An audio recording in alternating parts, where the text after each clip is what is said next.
Les raisons pour lesquelles on a développé ce projet, c'est d'abord un constat qu'on a une superposition de dispositifs de gestion qui sont les stages et les SCOT, qui sont des dispositifs de gestion qui sont administrativement indépendants, mais qui en revanche gèrent des ressources qui, elles, sont interdépendantes. Ces interdépendances, elles impliquent un besoin de coordination entre ces différents dispositifs. Après une année de recherche sur les bassins versants de l'Orbe, de l'Astien et de l'Aude, un jeu de rôle a été élaboré pour simuler la gestion de l'eau sur ce territoire.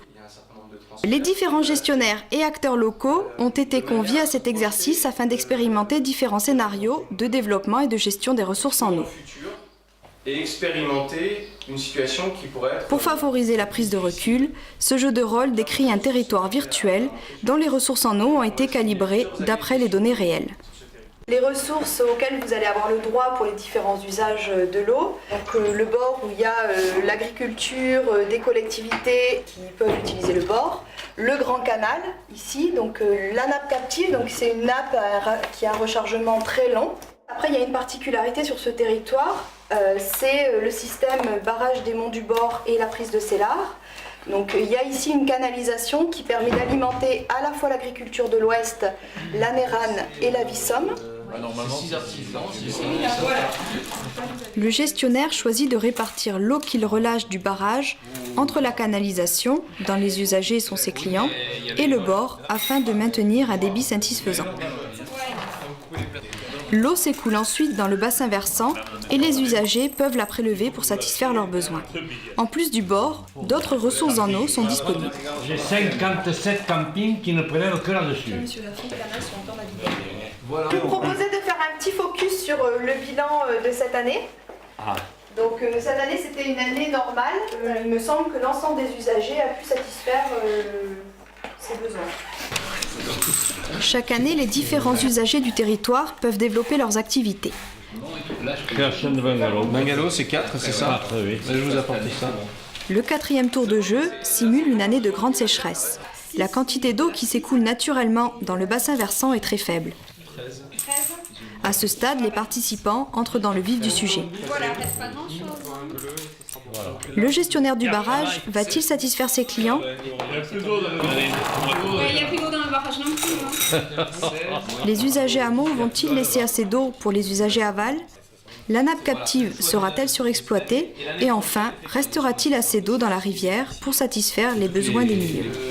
En plus de la fermeture du golfe de la Mébac, le bilan de cette année très sèche se solde par un barrage à sec et des milieux aquatiques très dégradés par le manque d'eau dans la rivière. Non. Provocation. Bon. Écoutez, suite à ce qui s'est passé cette année, on a organisé cette concertation là, donc on aimerait discuter un petit peu de la gestion du bassin. Pour initier le débat, les joueurs doivent répondre à 2 questions. Quel mode de coordination aurait permis de mieux anticiper la crise et quelles règles de partage de l'eau auraient dû être mises en place? Les joueurs débattent ensuite de l'application de ces propositions. Ça c'est pour le barrage du Mont du Bord, où on connaît les besoins des canalisations, enfin du transfert agriculteur, mais on ne connaît pas forcément les besoins, donc on essaye de respecter le débit réservé, mais si ça se trouve, c'est pas assez. D'accord. Il faut quand même connaître un petit peu qu'est-ce qu'on va pouvoir partager. Et là aujourd'hui, on ne connaît pas la taille de la baignoire, le volume qu'il y a dans la... Moi, si j'avais un 3e, c'est ce que j'aurais mis, un 3e feuillet. Parce que la notion de partager, il faut savoir ce qu'on a à partager. Et ce qui est très important, c'est que les perspectives d'utilisation à terme, là aussi, il faut les projeter dans le temps. Étant vice-président du SCOT, effectivement, quand on regarde les flux de population qui arrivent et tous les lotissements qui se font dans le secteur, puisqu'il y a dans l'Hérault 70 000 personnes pratiquement qui arrivent par an, on ne sait pas trop où on va par rapport à la ressource en eau. Ce qu'il faut, c'est qu'à l'échelle des grands bassins versants, il y a un travail comme ce qui est fait sur l'Orbe et ce qui débute sur l'Aude, de faire des bilans par type d'usage, par sous-bassin, définir des niveaux biologiques pour les milieux et définir du coup un volume prélevable avec en face les différents usagers. Mais c'est vrai qu'il faudra quand même trouver un endroit où confronter nos visions, qu'on arrive à un consensus, notamment vis-à-vis de l'eau potable et de l'agriculture. La question c'est, est-ce que la situation telle que vous l'avez vécue lors du dernier tour, là, lorsqu'il y a eu la crise, est-ce qu'elle serait survenue de la même manière si elle s'était passée dans la réalité ou pas?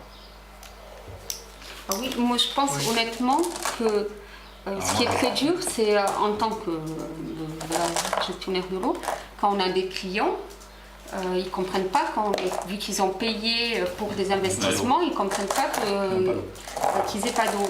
Le retour vers le réel permet de prendre du recul sur la gestion actuelle et de s'interroger sur les modes de coordination à mettre en place.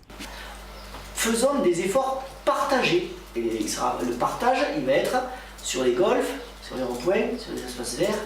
En tous les cas, il n'y aurait rien de pire qu'on ne se parle pas, qu'on n'écrive pas nos règles respectives en ne tenant pas compte des autres.